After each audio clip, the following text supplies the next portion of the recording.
BNP নেতারা বলেছেন, বর্তমান সরকার যদি ভালোভাবে বিদায় নিতে চায় তাহলে তাদের দ্রুত নির্বাচনী রোডম্যাপ ঘোষণা করা উচিত।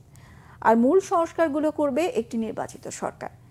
অন্তর্বর্তী সরকারের মেয়াদ কখনো অনির্দিষ্টকালের জন্য হতে পারে না বলে মন্তব্য করেন তারা। আরও জানাচ্ছেন জাহাঙ্গীর আকন্দ। জাতীয় প্রেস ক্লাবে এক আলোচনা সভায় বিএনপির স্থায়ী কমিটির সদস্য ডক্টর খন্দকার মোশাররফ হোসেন বলেন, জনগণের মধ্যে বিভক্তি সৃষ্টি করতে নানা ষড়যন্ত্র করছে পতিত স্বৈরাচারের দোসররা। এসব ষড়যন্ত্র ধূলিসাৎ করে দিয়ে বর্তমান সরকারের উচিত গ্রহণযোগ্য নির্বাচনের ব্যবস্থা করা। এই সরকার সাময়িক সরকার, এরা তো অনির্দিষ্টকালের জন্য থাকতে পারে না। তাই তাদের যদি সফলভাবে বিদায় নিতে হয় তাহলে এদেশে জনগণের যে প্রত্যাশা, সংস্কার শুরু করবে, পরবর্তী জনগণের নির্বাচিত সরকার সেটা পূরণ করবে, সেটাকে চলমান রাখবে। তাদের দায়িত্ব হচ্ছে নির্বাচনকে অগ্রাধিকার দেওয়া। অনেক দাবি নিয়ে হঠাৎ করে কিছু লোক দাবি আদায়ের জন্য সংগ্রামে নামছে। একটু গভীরভাবে দেখলে দেখা যায় যে পিছনে হচ্ছে ওই পতিত সরকারের লোক, এবং তারা গ্রেপ্তার হচ্ছে।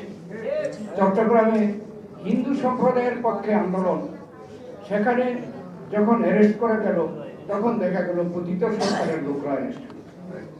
অতএব তারা ষড়যন্ত্র করছে, দেশি বিদেশি ষড়যন্ত্র চলছে। এই ষড়যন্ত্রের মূল হোতা যিনি বলেছিলেন শেখ মুজিবের মেয়ে পালায় না, কিন্তু তার 2-1 দিনের মধ্যেই দেখা গেল সে পালিয়ে গিয়েছে এবং পালিয়ে এখন ষড়যন্ত্র করছে।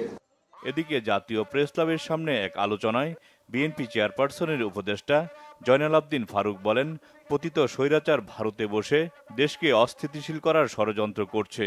ধৈর্য ধরে পরিস্থিতি মোকাবেলার আহ্বান জানান তিনি। বাংলাদেশে নির্বাচনের রোড ম্যাপ দিতে হবে। বাংলাদেশে যে অপতৎপরতা শুরু করেছে এরা, এদেরকে রুখে দিতে হলে জনপ্রতিনিধি সরকার দরকার। এদেরকে রুখতে হলে প্রশাসনকে শক্ত হাতে হ্যান্ডেল করতে হবে। দেশের চলমান সংকট মোকাবেলায় সবাইকে ঐক্যবদ্ধ থাকার আহ্বান জানান বিএনপির নেতা। জাহাঙ্গীর আকন্দ, বাংলা ভিশন, ঢাকা।